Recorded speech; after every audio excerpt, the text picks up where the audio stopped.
Buenas tardes, queridos estudiantes. Vamos a iniciar una nueva sesión de ontología. En esta primera hora vamos a empezar con el capítulo 3 acerca de el significado del verbo existir, ¿sí? Si es que es unívoco o plurívoco. Bien, entonces el, el título de este tercer capítulo es una pregunta.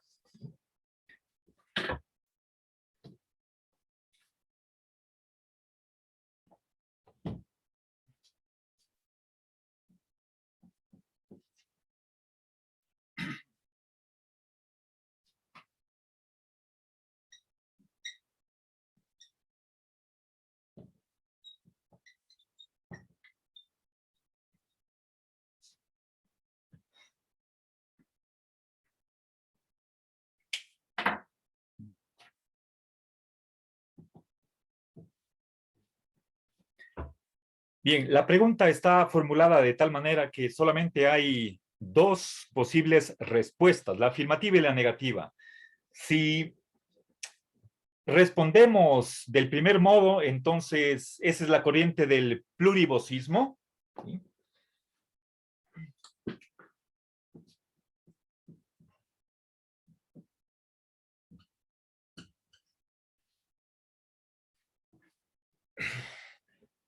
Lo cual significa que la palabra existir o ser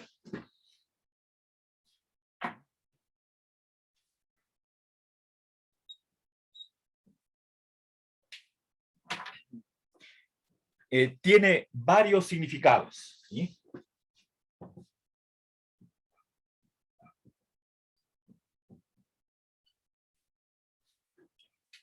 En caso contrario, la respuesta negativa es adoptada por los univosistas,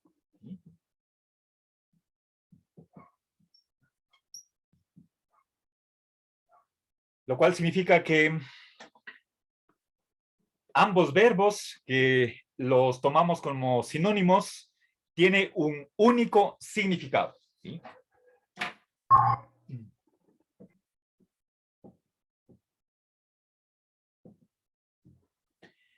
Bien. Entonces, este capítulo va a versar sobre la discusión entre estas dos corrientes. A ver, en primer lugar, voy a, en el acápite 1, haciendo un resumen de lo que va a venir en esta sesión de hoy, se indican dos usos del verbo existir y luego, de entrada, en el acápite 2, se pone una gravísima dificultad en contra del plurivosismo. A continuación, veremos un par de argumentos. El uno es de Aristóteles, es muy famoso, y el otro es de Bertrand Russell, autor del analítico, uno de los fundadores de la filosofía analítica a finales del siglo pasado. Perdón, a inicios del siglo pasado. Bueno, estuvo activo desde finales del siglo XIX. Y como tercera posición veremos la solución que presenta Lorenzo Peña. Él es univocista. A ver, entonces, creo que antes de adentrarnos en el acápite primero, comprendamos la significación del problema que vamos a abordar en esta tarde, ¿sí? En este capítulo. Bueno, en primer lugar, por más que el título del capítulo se refiere a una palabra, recuerden, aquí está existir y ser, están encerrados entre comillas simples. Supongo que así está en el texto. Bueno, no hay una convención así tan marcada, tan clara. No nos vamos a hacer problema por comillas simples o comillas dobles. Por supuesto, seguramente hay una distinción, pero a nuestros efectos creo que da igual que pongamos uno u otro tipo de comillas. En todo caso, parecería que lo que vamos a discutir es una cuestión de lenguaje, que es si es que la palabra existir o ser tiene un significado o varios. ¿Sí? A ver, miren, si nosotros quisiéramos expresar con otro adjetivo o con otro sustantivo esta plurivocidad, o también se puede utilizando un sinónimo o una palabra semejante, pero de origen griego, podríamos decir la polisemia. Esa es que hay varios significados detrás de la misma palabra. Entonces, empecemos comprendiendo eso antes de avanzar, pero en general. A ver, entonces podemos decir,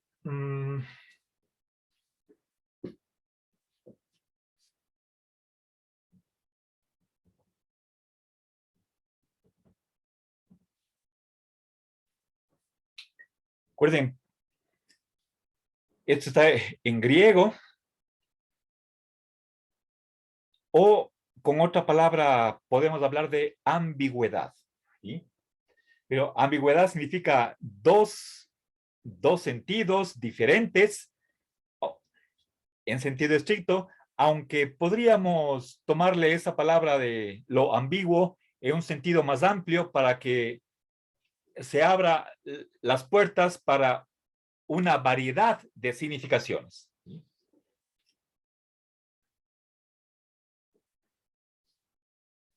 A ver, un ejemplo típico de una palabra polisémica es la palabra cola.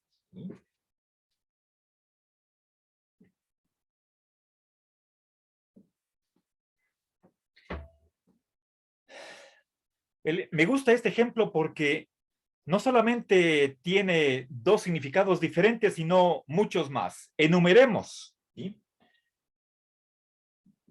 ¿Qué cosas puede significar cola? A ver, en primer lugar, una bebida. ¿Sí?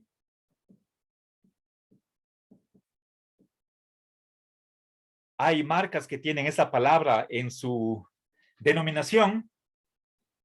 ¿Qué más? Cola también puede significar un pegamento que utiliza el carpintero para unir pedazos de madera.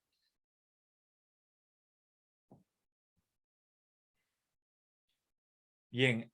En tercer lugar, cola significa el rabo de un animal, ¿sí? De un perro, de un gato. ¿Sí?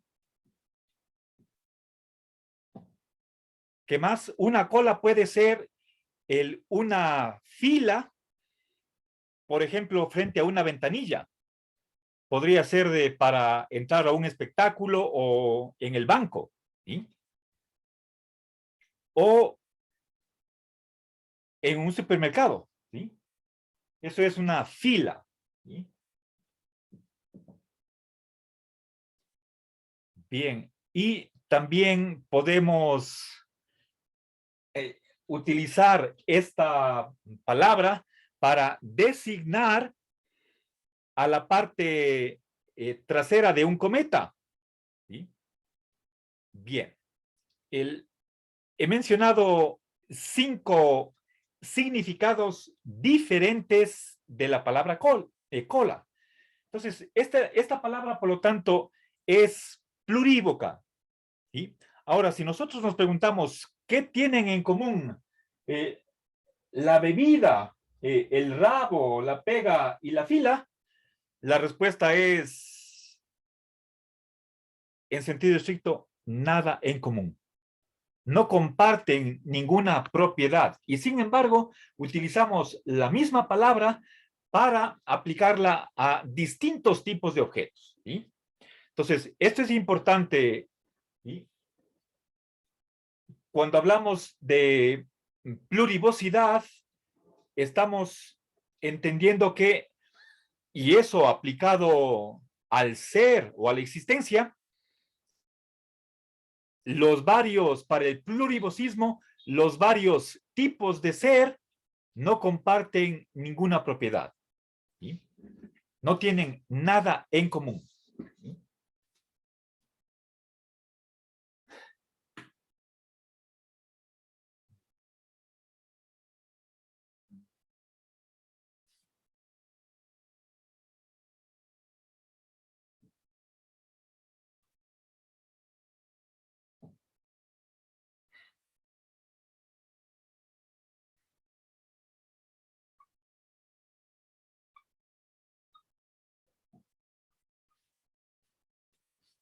Bien, entonces,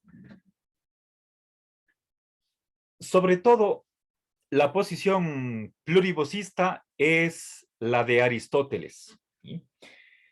En la metafísica hay una frase que se repite varias veces y es la de que el ser se dice de varias maneras.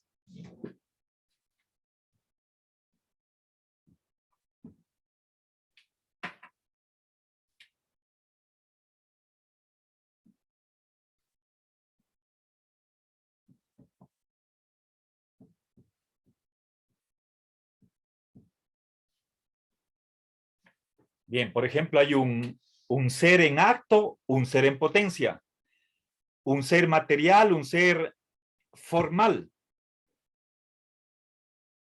un ser en sí y un ser en otro. Es sustancias de accidentes. Bueno.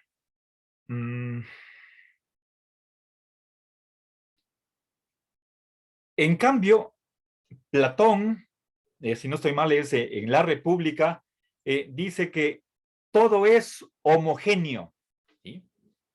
Eso ya voy a explicar. Piensen ustedes en qué significa homogéneo. Piensen en la etimología griega, ¿sí?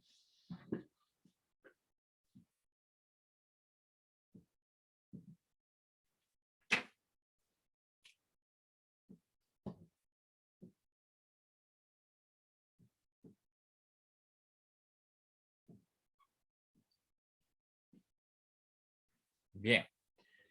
El homoios, eso es semejante, parecido. Bueno, en este caso significa lo mismo, el mismo. Y genos, eso es género. Entonces, cuando Platón nos dice que todo es homogéneo, y aquí esto hay que tomarlo en el sentido más estricto, eh, todo ente, todo lo que existe, todo ser pertenece al mismo género. Es decir, hay algo en común que une a toda la realidad. Esa es la visión que está detrás del univocismo. La palabra ser se refiere a un género. Eso es otra manera de explicar o describir en qué consiste el univocismo, ¿sí?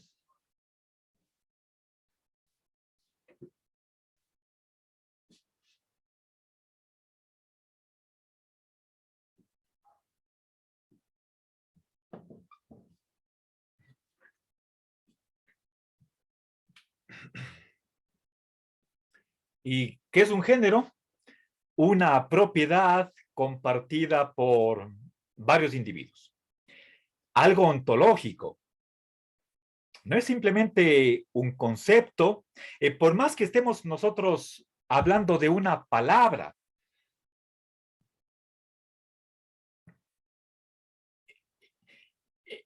El problema nuestro es qué significa esa palabra.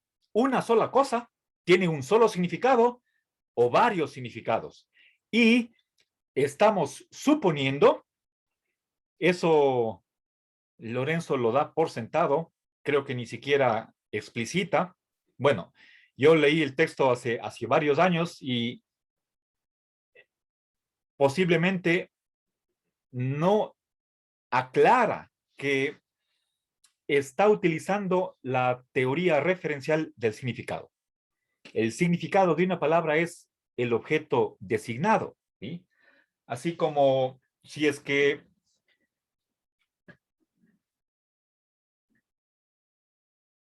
pregunto, ¿sí? Voy a escribir aquí la palabra teléfono o más bien la abreviación, ¿sí? Esta es una palabra. Y si me pregunto, ¿cuál es el significado de esa palabra? La respuesta es esto. Esto es el significado. ¿Sí?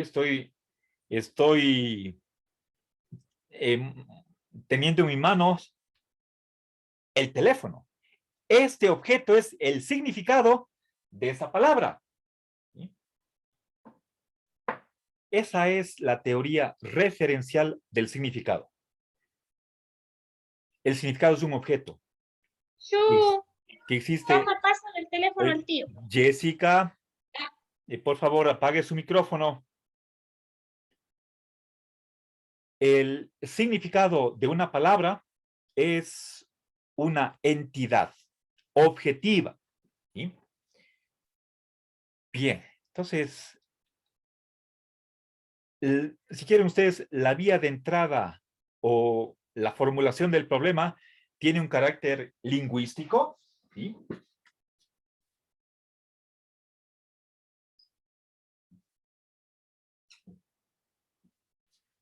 Nos estamos refiriendo, aquí puse el lenguaje.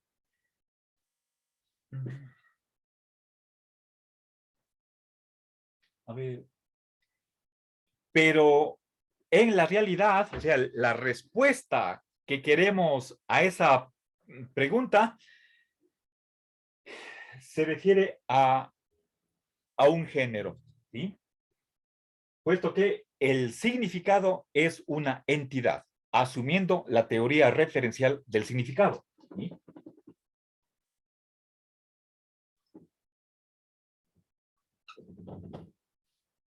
Entonces, un género es algo que está en la realidad, dentro del universo. Bien, entonces, nuestro problema es ontológico. No es una cuestión de filosofía del lenguaje. Bien, aunque supone una filosofía del lenguaje, ¿sí? Una determinada teoría con respecto a qué es el significado.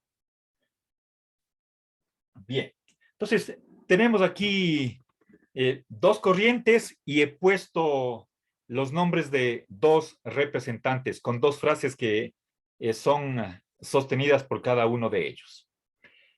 Bien, entonces, para terminar, o si quieren, para resumir, con otras palabras, el problema que vamos a abordar en este capítulo no es otro, sino el de si todas las entidades conforman una unidad, sí o no. Formulado de otra manera, ¿hay el ser o simplemente hay seres?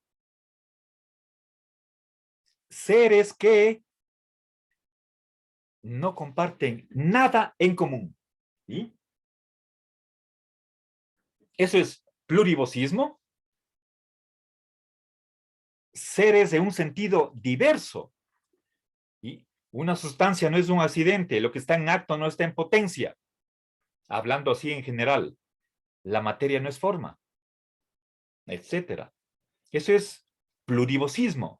En cambio, por el otro lado, podemos propiamente hablar de el ser.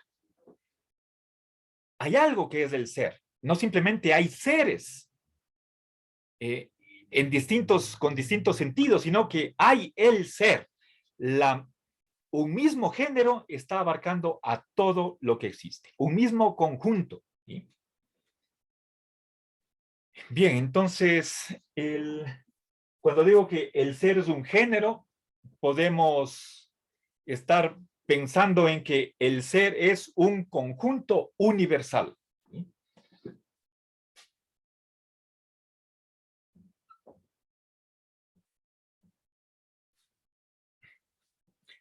el conjunto que abarca a todas las cosas. Es el conjunto universo. Podemos simbolizarle con la U,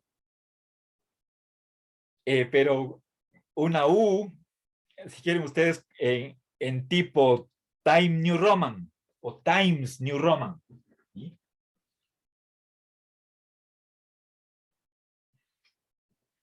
Con esas rayitas horizontales al tope de ambos brazos de la U. ¿Sí?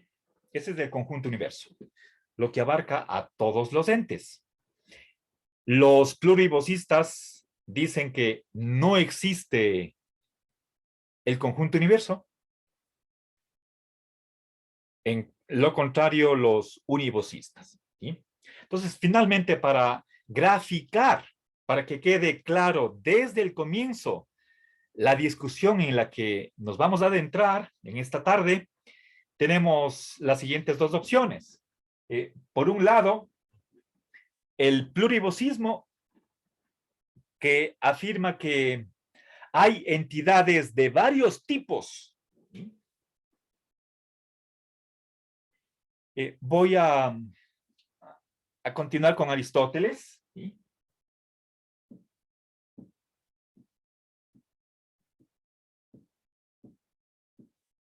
¿Ya?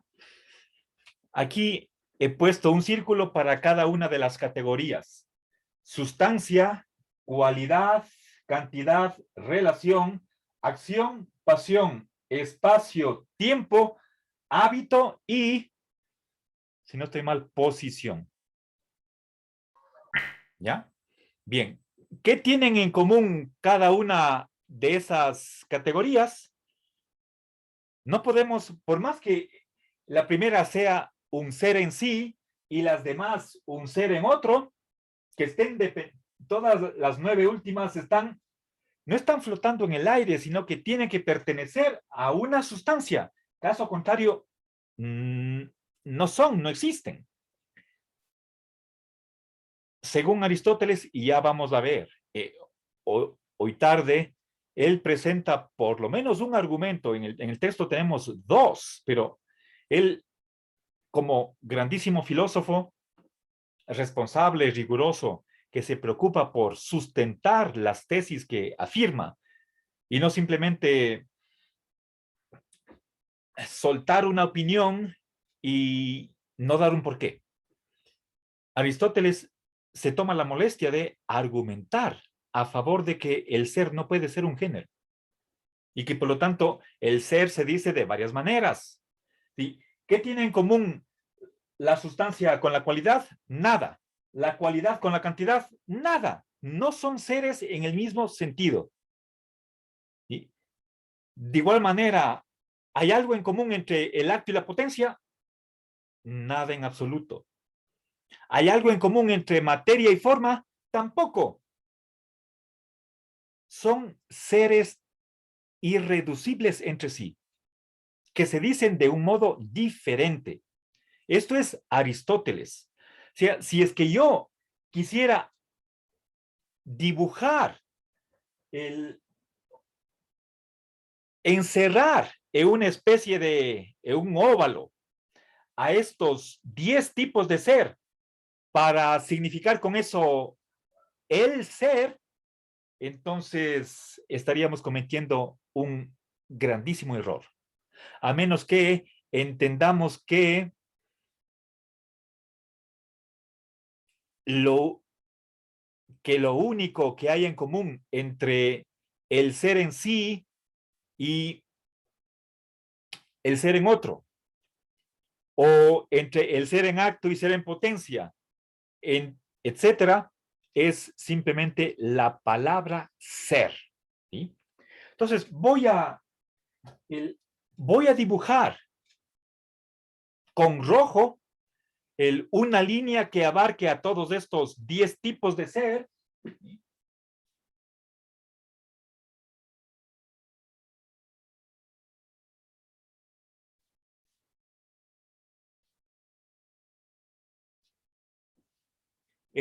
Rojo para decir que eso no acepta Aristóteles, y para que quede claro, más bien le voy a a convertir la raya continua en simplemente guiones para que quede algo más bien que dé la impresión o el mensaje de que no hay eso.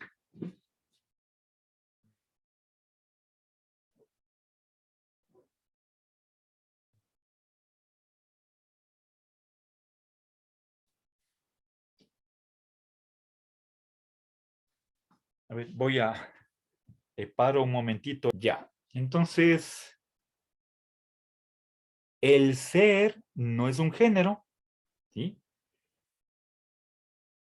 Lo que tienen en común el ser en sí y el ser en otro, es simplemente la palabra ser, nada más. El ser es algo lingüístico. ¿Qué corresponde a esa palabra? Hay algo, un género, un universal que corresponda al ser. Para Aristóteles no hay eso. Hay varios tipos de seres, pero no el ser. En cambio, para Platón, ¿sí? Por más que él distinga las formas autosubsistentes que son eternas, sobrenaturales, y por otra parte estén los seres sensibles, movedizos, cambiantes, empíricos, materiales, la palabra ser está tomada en el mismo sentido. La diferencia es de más y menos. Platón habló de grados de ser. Las formas existen más, existen de modo absoluto, mientras que los otros tipos de seres particulares existen y no existen menos. ¿Sí?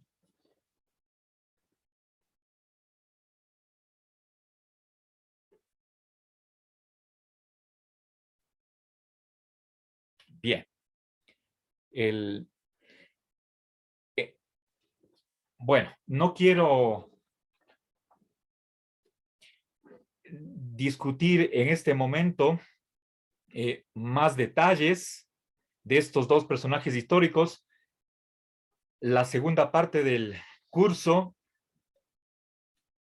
se detendrá. Veremos con mayor profundidad la ontología platónica, la aristotélica y otras más, pero en este momento estamos en un enfoque sistemático. Simplemente revisemos argumentos que traten de justificar una determinada respuesta al problema de si el verbo existir o ser es unívoco o plurívoco.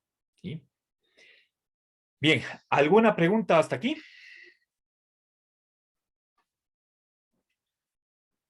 ¿Está claro?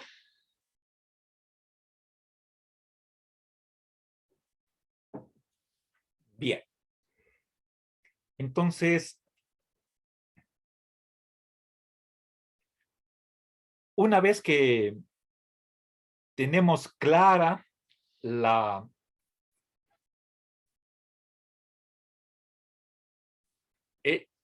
alcance, la profundidad del problema, ahora sí, adentrémonos en el primer acápite.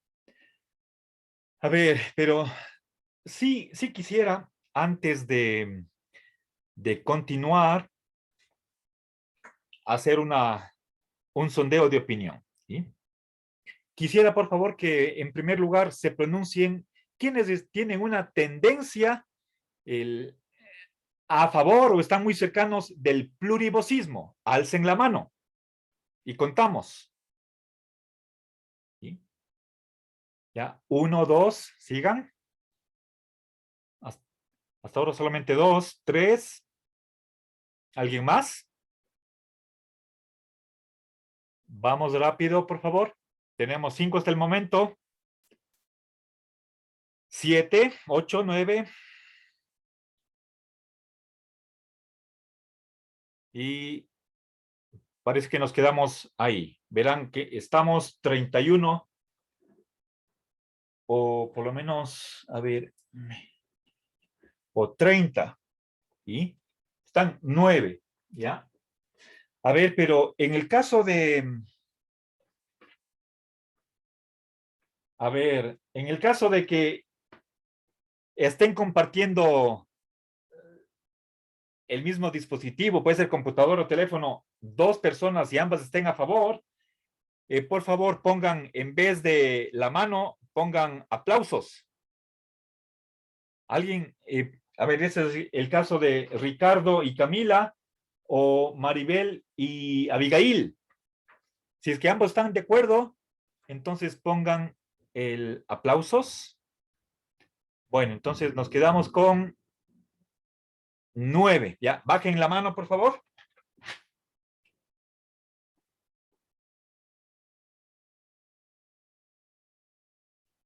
Ahora, a ver, Juan y Emilia, Paulino, bajen la mano. Gracias. Ahora, vamos a la segunda opción. ¿Quiénes de ustedes son univocistas? Alcen la mano.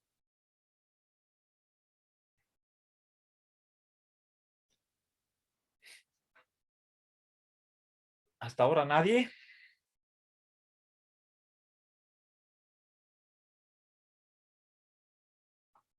Unidad del ser. ¿Cero?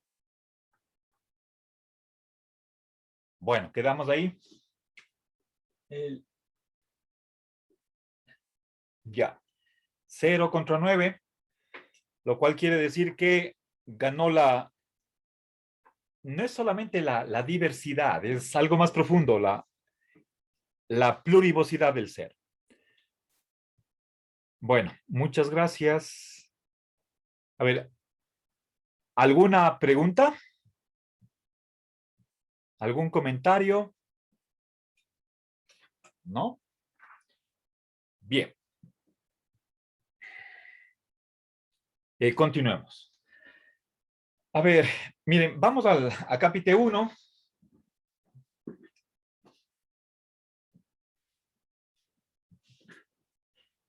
Lorenzo nos explica que hay dos tipos de uso del verbo existir.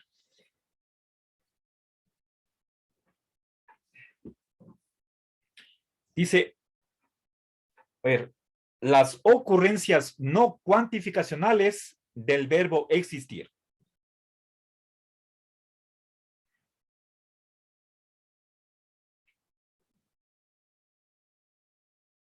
A ver.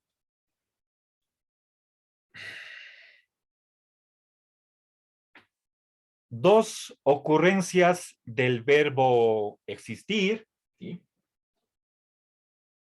En vez de ocurrencias, yo voy a poner aunque no se expresa de ese modo Lorenzo, pero creo que no estoy tergiversando su pensamiento si es que hablo de usos de la palabra existir, ¿sí?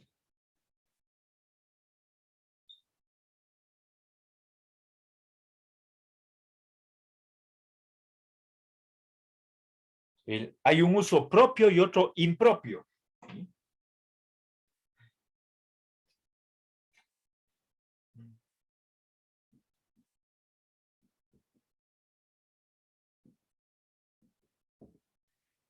El uso propio es aquel en el que la palabra existir se aplica a un ente bien determinado, ¿sí?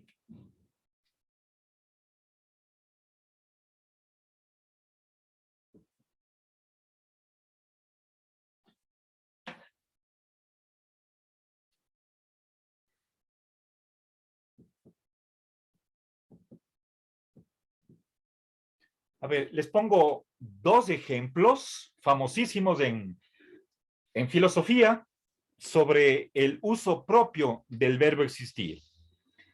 Uno es cuando hablamos de Dios existe. Esa afirmación que hace el teísta, o igual podríamos hablar de la negación de esa afirmación. Dios no existe. Se supone que Dios es una entidad determinada, está bien definido qué tipo de ser es Dios, ¿sí? Estamos hablando de un ser absoluto, omniperfecto, creador, etcétera, etcétera. Único, ¿sí? No hay varios dioses. Y de esa entidad estamos diciendo que existe o que no existe. Pero en ambos casos no estamos hablando, la palabra Dios es un nombre propio. No hay varios dioses, sino uno solo, de acuerdo con esa definición. ¿Ya? O no hay esa entidad con esas propiedades, dependiendo de si somos teístas o ateos. Dios es una entidad particular, individual, y cuando predicamos la existencia de ese individuo, entonces esa predicación está haciendo un uso propio de la palabra existir. En cambio, un uso impropio del verbo existir es cuando equivale al verbo haber, ¿sí? Y ese es el uso que se le da al verbo existe en la lógica cuantificacional, ¿sí?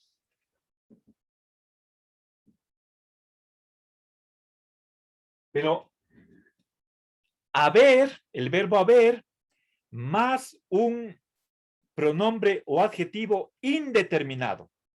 Por ejemplo, cuando decimos hay algún ente tal que, ¿sí? Eso es lo que se simboliza con la E mayúscula al revés, virada hacia la izquierda, ¿sí? Digo, por ejemplo, o al revés, por ejemplo, hay dos marcadores.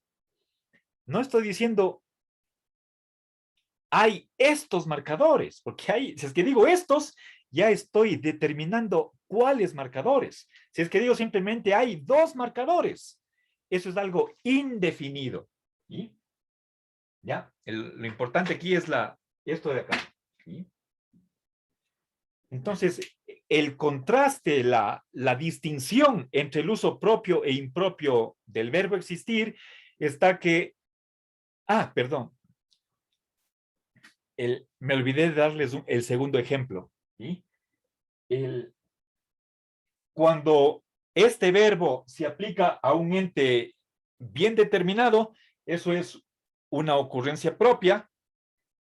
En cambio, cuando hablamos de manera indefinida, por ejemplo, hubo borrachos en la fiesta. No estoy diciendo quiénes, estoy diciendo que hubo muchos, varios, bastantes. Puedo decir 10, ¿sí? Pero no doy con nombre y apellido. ¿Sí? En el feriado hubo 10 accidentes. Ahí estoy utilizando el verbo existir en un sentido impropio. ¿Sí? Otro ejemplo del primer caso es el famoso cogito ergo sum de Descartes. Sum significa existo. ¿Quién es el que existe? René Descartes. ¿Sí? Si es que yo dijera esas palabras, pienso, por lo tanto, existo. ¿Quién existe? Marcelo Vázquez. Yo no puedo, según ese argumento, no puedo estar seguros de que los demás existen. Descartes, nuevamente como buen filósofo, tiene que probar que existen otras mentes.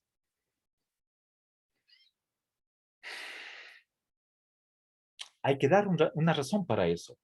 Pero ahí estamos con nombre y apellido, un individuo bien particular. Ese sum, en latín, eso significa existo. Ahí ese es un ejemplo de ocurrencia propia del verbo existir. ¿Sí? Bueno, entonces, ¿sobre qué versa, sobre cuál de estos dos usos va a versar la discusión? Sobre el primero? ¿Sí? Nuestra discusión va a transcurrir a este nivel. Queremos saber si cuando el verbo existir tiene una ocurrencia propia, ¿tiene un único significado o no? ¿O tiene más de uno?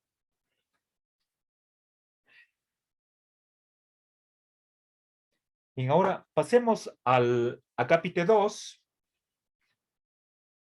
pero creo que es momento de cortar aquí el video